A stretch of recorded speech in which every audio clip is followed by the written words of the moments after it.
This is Karen Bryan, the editor of the Europe a la carte travel blog.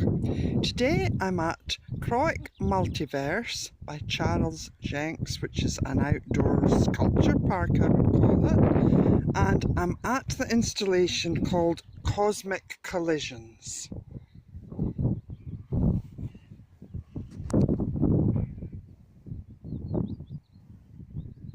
Now, I deliberately came here soon after opening time at 10 AM so it'd be nice and quiet.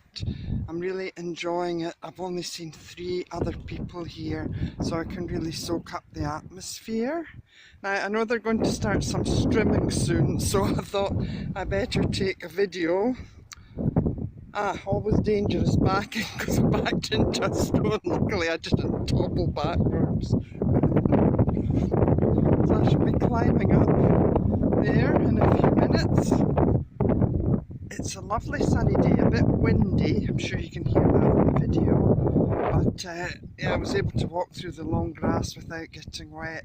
So this is Karen Bryan, editor of the Europe a la carte travel blog at Crawick Multiverse.